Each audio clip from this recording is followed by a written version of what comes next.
Dr. Schaffner, it is great to have you here with us. We have seen Michigan report over 5,000 infections tied to this parasite.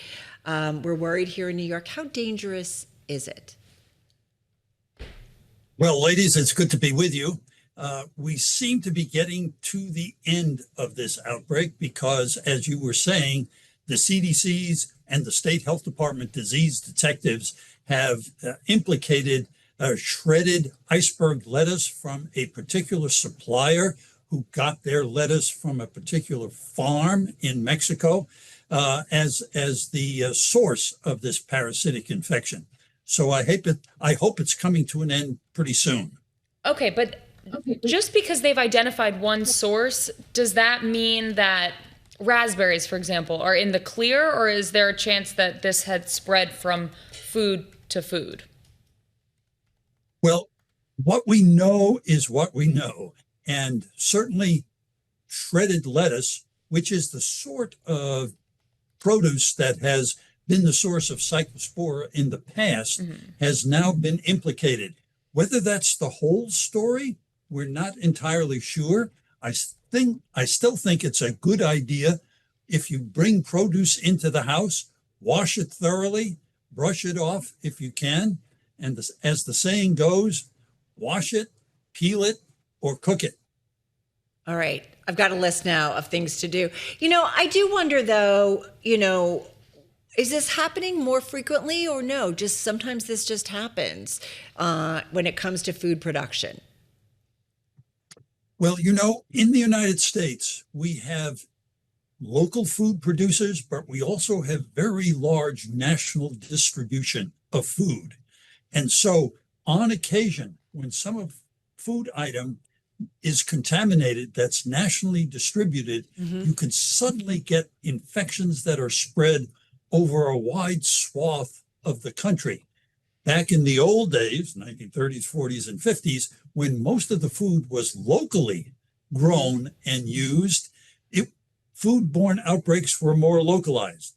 Now that we have widespread national distribution, often from international sources, indeed, you can get foodborne outbreaks that are spread over a much larger geographic area and involve more people. It just felt like this one was in the headlines more. I felt like, usually in the summer, I don't avoid certain fruits and vegetables. This felt scarier than other times when you hear about a parasite. It almost felt closer to home. Was the fear justified? Did the numbers actually justify, people completely cutting salad out of their diet for 2 weeks? Well, I think certainly in the affected states, the major affected states, there were many cases. This was a large outbreak. Each year, late spring, early summer, we have some Cyclospora cases that occur. But this is prodigious. This is a very large outbreak. And people being cautious about what they eat, avoiding things. We had an early clue that it might be salad. People began avoiding eating lettuce and things like that. That's a prudent thing to do, particularly if you're older, you're frail, you have an underlying illness, you're pregnant, you're immune compromised. Smart. Be careful. Right. And don't make jokes about wanting to get this and to lose weight. I've heard so many people say that. I'm like, you really don't want this kind of stuff. Hey, while we have you, just got about a minute and a half or so left here, Dr. Schaffner, I want to ask you about, in New York City, we've also been dealing with Legionnaires bacteria. It was identified in about dozens of buildings, I should say. And I think what's interesting is at least 46 people have been infected, 22 hospitalized, but it comes after 7 people died from it in central Harlem, where more than 100 were infected just about a year ago. So what do we need to understand about this? Legionella is a bacteria.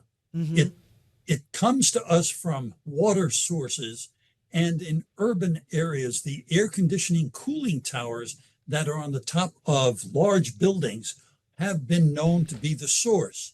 Now, there are regulations in New York that require every building owner to maintain those air conditioning cooling towers in an appropriate fashion.